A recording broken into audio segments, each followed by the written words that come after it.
Hello again. You just can't ignore the situation with Greece at the moment. It keeps bubbling along and we're approaching another vital deadline. To get analysis on the latest developments, I've been to Sucden Financial.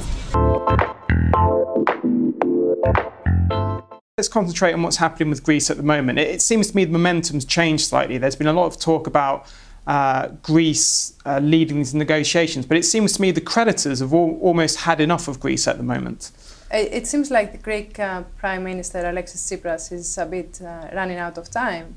So we continue to receive headlines that Greece is going to be under pressure, that Greece needs more time. So it seems like nothing changes and we all wait, markets, investors, and the Eurozone for a conclusion. Yeah. There's lots of focus on this single payment at the moment, but it's interesting to me that this is worth around 7.5 billion that they want to unlock, but they also have to make repayments of 10 billion over the next 2 months after that. So are we in exactly the same situation, even if they do get this payment?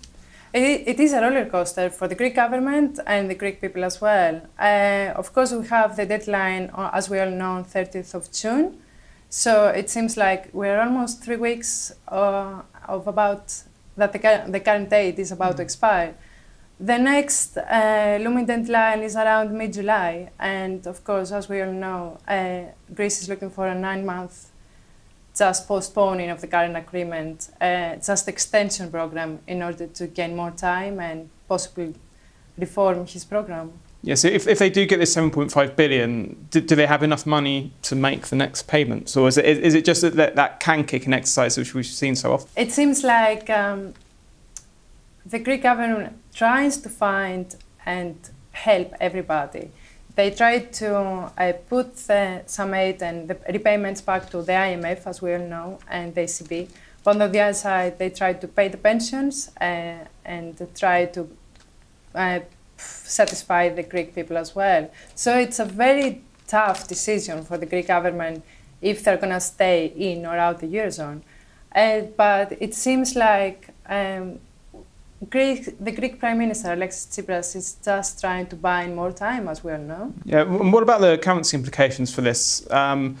Will we ever see an SNB-style move, which we saw in the Swiss franc, where it just plunged? Obviously, the euro is much more liquid. So if we do see a Grexit, what do you think happens to the euro? The euro has been in trouble. The euro has been under pressure for over a year now.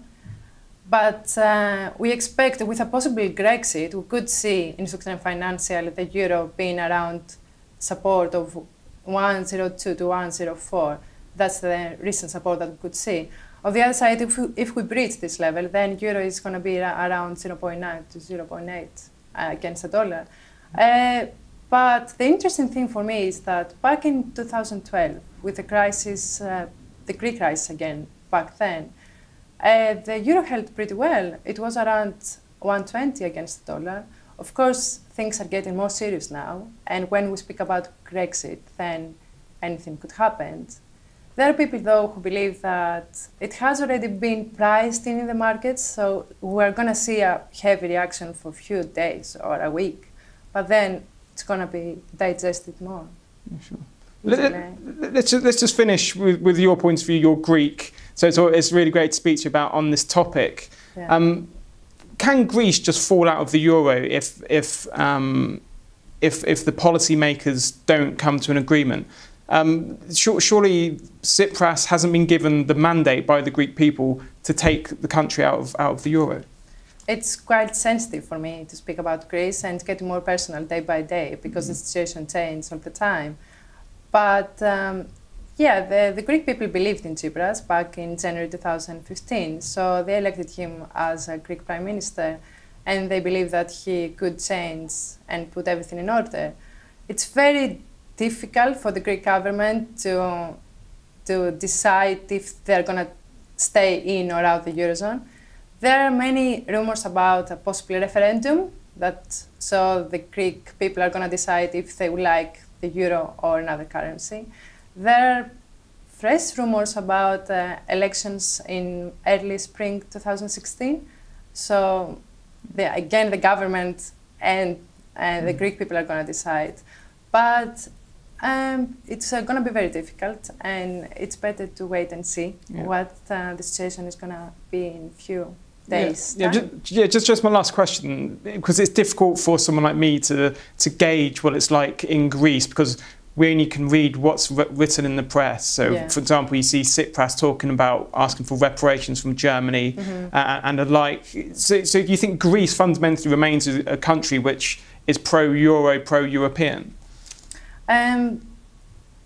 Tsipras would like to keep the euro as well in the country. And the German Chancellor, Angela Merkel, said earlier this week that the main purpose is to keep Greece in the Eurozone as well. So it seems that everybody is willing to stay in the euro, but they don't know how and what the limitations are in order to do that. But I don't know if Tsipras necessarily Tsipras and the Greek government has the mandate to do and stay in the Eurozone, but it's going to be very interesting and not tricky, but interesting how they're going to do and they're going to go for the next steps. If you go to Greece at the moment, you don't necessarily feel that the country is on crisis. Okay, you can speak to people and some people can be very disappointed and very uncertain about what the future is going to bring in general for the country. But the momentum is totally different from the market's point of view. So you don't really feel that it is a huge crisis in the Greek system. Well, some really great insight there. Stay tuned for more analysis and interviews, but from London, goodbye for now.